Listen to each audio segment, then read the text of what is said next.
Alors effectivement, oui, nous les Gilets jaunes constituants de l'Essonne, du 93... Voilà, francs CFA, euro égale esclavage, récupérons la planche à billets. Donc il y a un combat commun. C'est exactement ce que vient d'amener donc Sébastien. Les discussions ont lieu avec les employés, avec les passants, vous voyez. Donc Sébastien, je reviens à toi. Donc c'est juste pour montrer la banderole, francs CFA, euro égale esclavage, récupérons la planche à billets. C'est-à-dire il y a un combat commun entre le franc CFA, contre le franc CFA, mais aussi contre l'euro, qui est le point dénominateur commun, la servitude monétaire. Exactement, mais revenons d'abord sur la question du franc CFA, pour les gens qui ne connaissent pas cette question. Il faut savoir qu'aujourd'hui, on a 14 pays africains qui sont sous tutelle financière du Trésor public français. Ces pays sont les suivants: Bénin, Burkina Faso, Côte d'Ivoire, Guinée-Bissau, Mali, Niger, Sénégal, Togo, Cameroun, République centrafricaine, Congo. 200 millions de personnes qui sont sur curatelle financière, ce qu'on appelle une curatelle financière. Ils ne contrôlent ni leur monnaie, ni leur crédit, ni leur budget, ni leur déficit. C'est comme si, en France, voilà, quelqu'un possédait votre carte bleue et qu'il allait l'utiliser et vous donner 20 euros ici, 20 euros là pour pouvoir aller faire vos dépenses. Donc voilà la situation dans laquelle on se trouve. Avec des situations terribles. Par exemple en France, il faut savoir que plus de 60% de l'électricité qu'on utilise vient de l'uranium du Niger, par exemple. Or, au Niger aujourd'hui, on a 14% des gens qui ont accès à l'électricité. C'est-à-dire qu'il n'y a pas d'hôpitaux, les femmes accouchent de nuit, dans le noir, il y a beaucoup de mortalité infantile, etc. C'est-à-dire que cette politique du franc CFA a empêché les pays de se développer. Aujourd'hui, si la France veut retrouver l'estime d'elle-même, il faut qu'elle puisse combattre ce système. Et il en va que les Français et les Africains, il y a beaucoup de la jeunesse africaine est en train de se lever contre le franc CFA, mais elle a besoin de la jeunesse française, qui elle souvent n'est pas au courant de cesser de faire vos dépenses. Donc voilà la situation dans laquelle on se trouve. Avec des situations terribles. Par exemple en France, il faut savoir que plus de 60% de l'électricité qu'on utilise vient de l'uranium du Niger, par exemple.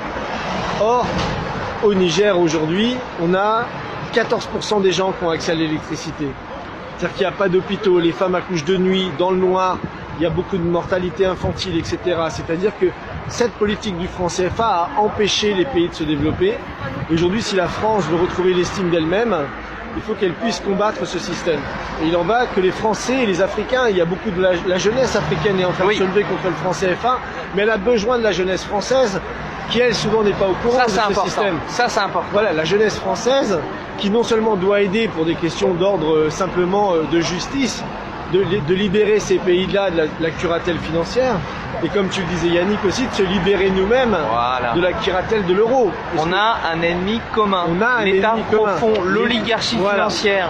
Elle n'a pas de frontières, elle est mondialiste, elle est aussi bien présente en Afrique que chez nous en Europe. Exactement, d'ailleurs, ce que dénonçait Tshilhang Pouemi sur le franc CFA, ça vaut aujourd'hui pour l'euro. Son existence à l'euro ou au franc CFA dépouille les États de leur souveraineté monétaire. Et aujourd'hui, les pays de l'Union européenne sont dans la même situation que les 14 pays d'Afrique qui sont soumis à cette tutelle du franc CFA. Donc, euro, CFA, même combat. On ne peut pas opposer les uns aux autres.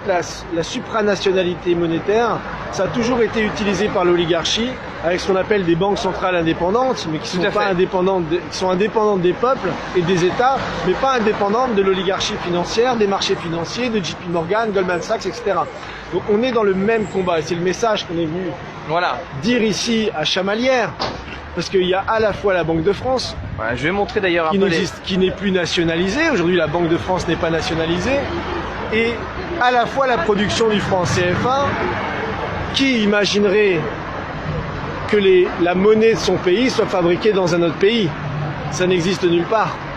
Sauf ici. Sauf ici. Voilà. Et quand on explique dans le monde que l'argent des Africains est fabriqué en France sous contrôle du Trésor public français, personne ne nous croit même. Ça veut dire qu'on a un paradoxe. Voilà. Donc, on est venu pour dénoncer ça, pour dénoncer la répression monétaire que dénonçait Pouemi. Je vous montre la carte. Voilà. Soutien des automobilistes. Alors une chose que tu as dit tout à l'heure, c'est que la jeunesse africaine et la jeunesse européenne avaient un ennemi commun et devaient travailler ensemble. Alors justement, il y a une chose aussi qui est intéressante, c'est qu'il y a hier ou avant-hier, je ne sais plus, il y a un collectif de jeunes africains, ou de moins jeunes africains d'ailleurs, peu importe, qui s'appelle UDC, Unité, Dignité, Courage, tout à qui fait. étaient là en fait. Ils étaient à l'entrée, vous voyez, ici, voilà, pour faire prendre conscience aux ouvriers que, voilà. Alors, notre message est un peu différent. C'est bien sûr, on dénonce le franc CFA, comme tu viens de le faire, mais surtout, on veut reconvertir cette imprimerie demain pour qu'elle fasse des francs, en fait. Et uniquement des francs français, voilà. Voilà, et pas des francs africains. Voilà. Exactement. Voilà. Donc, ils puissent plus reproduire leur monnaie chez eux. Et je Unité, dirais, dignité et courage sont des panafricains. C'est des gens qui Oui. se battent pour un nationalisme africain, un nationalisme panafricain. Et donc se battre pour que justement ils puissent avoir la souveraineté monétaire. Parce que, comme on le sait, si l'État ne contrôle pas la monnaie, on ne le répétera jamais assez, hein, c'est la monnaie qui contrôle l'État. Donc aujourd'hui, on a nombre de groupes africains, dont Unité, Dignité et Courage, le collectif pour sortir du franc CFA. On a de nombreuses pages Facebook que vous pouvez aller suivre sur Internet qui font de la pédagogie là-dessus. voilà. Or, en France, la question du franc CFA, on se rend compte qu'elle est quasiment inconnue, qu'elle n'est abordée par personne. Et donc, il n'y a pas la volonté pour les Français de se dire, bon voilà, on a fait une erreur, maintenant on va arrêter cette erreur et on va aller de l'avant et travailler avec nos amis africains, la jeunesse africaine. Et la bonne chose, et je pense que c'est très important que les Gilets jaunes soient là parce que les choses évoluent. Et j'aimerais vous lire, ça va prendre 2 minutes, mais c'est l'initiative qui a été lancée par des économistes africains. Donc je conseille pour ceux qui ne connaissent pas de lire ce livre. Donc sortir l'Afrique de la servitude monétaire, Kako Nububko, qui a été l'ancien ministre de l'économie du Togo, Martial Zebelinga, Bruno Tinel, Demba Moussa Dembélé, qui sont des économistes qui ont expliqué les mécanismes sous-jacents à cette servitude monétaire. Alors, cette image est très belle.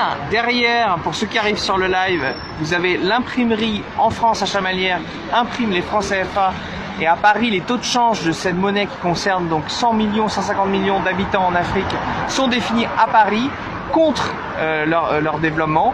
Et là, on brandit ça, sortir l'Afrique de la servitude monétaire. Voilà, ça, c'est important. Voilà. Et donc ces économistes, Kako Nububko et d'autres, viennent de organiser les premiers états généraux sur la question du franc CFA, donc au Mali. Donc ils étaient tout un groupe d'individus, donc je vais vous les citer, hein. Il y avait Aminata Dramane Traoré qui était ancienne ministre du Mali, Kako Nububko, ancien ministre du Togo, Mamadou Koulibaly de Côte d'Ivoire, Demba Moussa Dembélé du Sénégal, Issa Ndiaye du Mali, Martial Zebelinga du Cameroun, qui est l'auteur du livre, et Louis Magloire Kemayou et Taoufik Ben Abdallah de Tunisie et du Cameroun. Donc ils ont publié pour la première fois un appel qui fait le point